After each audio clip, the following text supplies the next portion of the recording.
ওং নমঃ ভগবতে বাসুদেবায়। শ্রীমদ্ ভগবদ গীতা নবম অধ্যায় রাজগুহ্য যোগ। হরে কৃষ্ণ। আজ আমরা নবম অধ্যায়ের 12 নম্বর শ্লোকটি শুনব। মোঘাশা মোঘ কর্মাণো মোঘ জ্ঞানা বিচেতসঃ রাক্ষসীম আসুরিং চৈব প্রকৃতিং মোহিনীং শ্রিতঃ। অনুবাদ: এভাবে যারা মোহাচ্ছন্ন হয়েছে তারা রাক্ষসী ও আসুরী ভাবের প্রতি আকৃষ্ট হয়। সেই মোহাচ্ছন্ন অবস্থায় তাদের মুক্তি লাভের আশা, তাদের সকাম কর্ম এবং জ্ঞানের প্রয়াস সমস্তই ব্যর্থ হয়। তাৎপর্য: অনেক ভক্ত আছে যারা নিজেদের কৃষ্ণ ভাবনায় ও ভক্তিযোগে যুক্ত বলে মনে করে, কিন্তু তারা অন্তরে পরমেশ্বর ভগবান শ্রীকৃষ্ণকে পরম তত্ত্ব বলে স্বীকার করে না।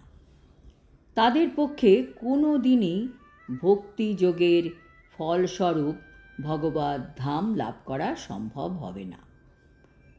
তেমনি আবার যারা সকাম পুণ্যকর্মে নিয়োজিত থাকে এবং যারা পরিশেষে এই জড় বন্ধন থেকে মুক্তি লাভের আশা করছে, তারাও পরমেশ্বর ভগবান শ্রীকৃষ্ণকে অবজ্ঞা করার জন্য কোনোটিতেই সফল হবে না। পক্ষান্তরে যে সমস্ত মানুষ ভগবান শ্রীকৃষ্ণকে অবজ্ঞা করে তারা আসরিক ভাবাপন্ন কিংবা নাস্তিক।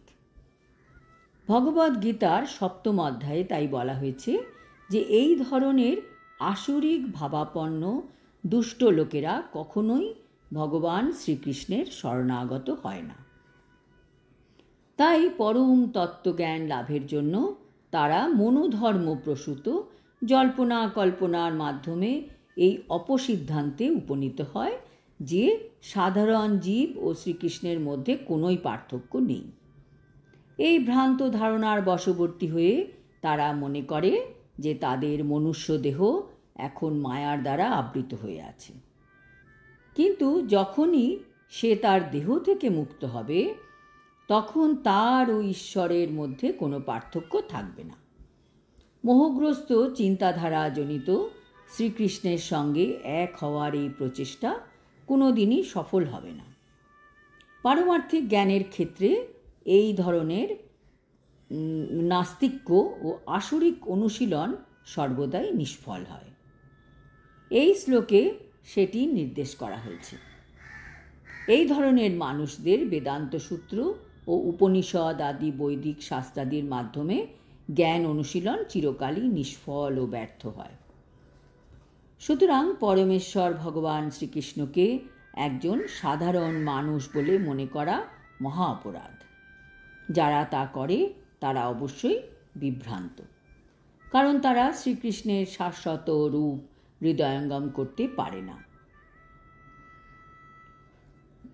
শ্রীকৃষ্ণের শ্রীবিগ্রহকে প্রাকৃত বা জড় বলে যারা মনে করে, তাকে শ্রুতি ও স্মৃতিশাস্ত্রের সমস্ত বিধান থেকে বহিষ্কৃত করা উচিত এবং ঘটনাক্রমে যদি কখনো তার মুখদর্শন ঘটে তাহলে সেই পাপ থেকে মুক্ত হওয়ার জন্য এবং সংক্রমণ থেকে রক্ষা পাবার উদ্দেশ্যে তৎক্ষণাৎ গঙ্গা স্নান করা উচিত।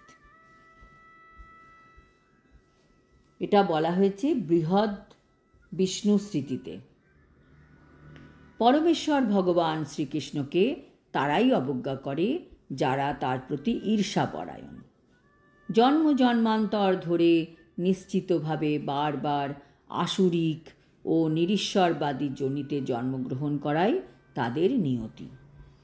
তাদের প্রকৃত জ্ঞান চিরকালই মোহাচ্ছন্ন হয়ে থাকবে, যার ফলে তারা উত্তরোত্তর সৃষ্টি রাজ্যের সবচেয়ে তমসাচ্ছন্ন অধম যোনিতেই পতিত হবে। আজ এই পর্যন্ত।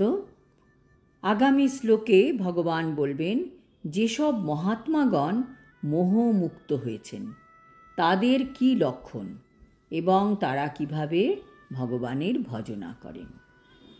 হরি ওম তৎসৎ। হরে কৃষ্ণ।